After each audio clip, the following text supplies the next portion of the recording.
released it in the middle of a pandemic. People would have said that was the dumbest thing to do. But for some odd reason, it just cut through. I remember an interviewer saying that it was like the last record before the changing of the end of the world. And I was like, whoa, dude. You know, I have to make, I gotta write other records, and thanks for the fucking pressure, dude.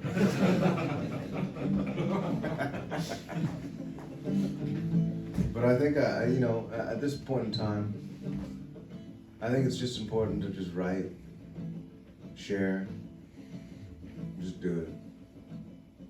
No matter what happens. I just love being on this stage more than any place in the world, except for the place that I'm about to sing about right now. When I was a little boy, my mom and my dad would ship me out to Maple Ridge, BC. And that's where my grandfather lived, with my grandma, Carol. He remarried and moved out there from the East Coast to the West Coast. They lost touch with him when I was born. My mom and my late Aunt Mary Ann decided to go find him. Now I hope that you understand that there is no judgment here. The story is so deep and so hard to explain. So please don't judge him for not being there. I think judgment is a form of lateral violence. Because when I finally got to meet him, we became best friends. And he changed my world for the better. Redemption is something I suppose that everyone has a chance at.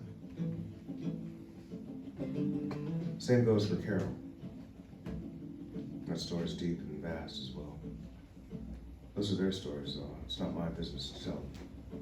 I know them, but it ain't my business to tell them. I can only tell my stories. So when I close my eyes, and I think of a place that makes me happy, a place that I feel safe, no danger, I don't feel in danger, I go here, to the ridge.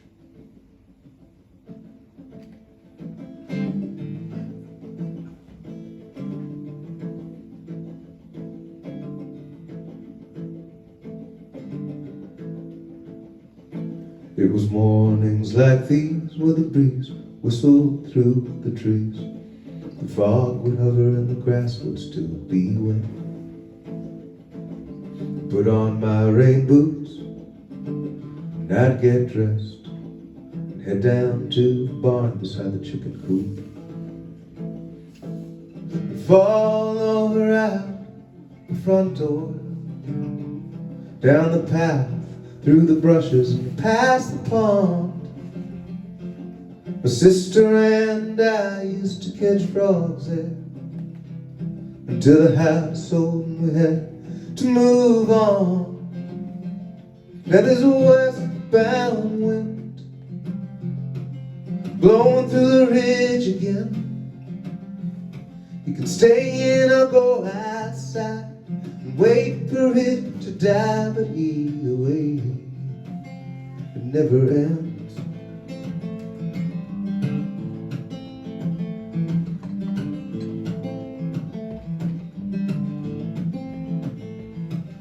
We then make our way past the dog pen, through the fields to the stables where the horses lay, and shovel manure to clean their beds and prepare their feet for the day. Her favorite horse was named Frosty, until Sherry gave birth to a calf named Zarif. I swear I was there to witness his birth and sharing that incredible memory. Now there's a westbound wind blowing through the ridge again. You can stay in or go outside, wait for it to die, but either way, it never ends.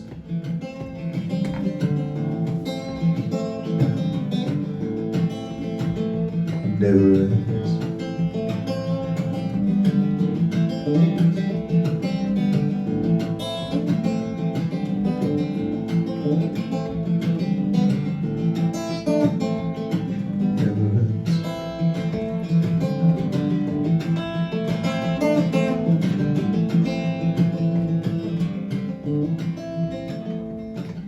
She taught me how to ride. She used to sing me lullabies.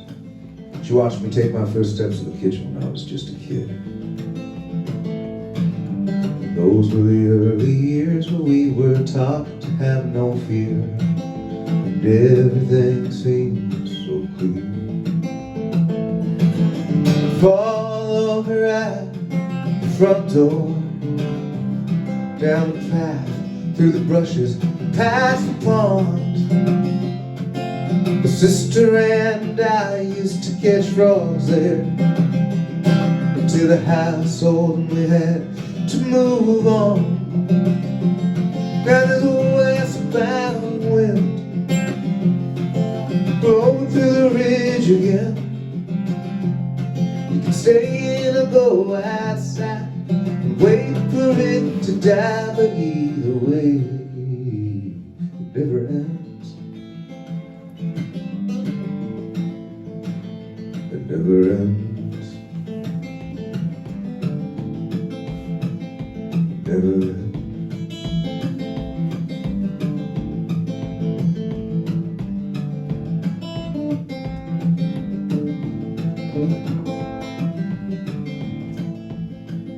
It never ends.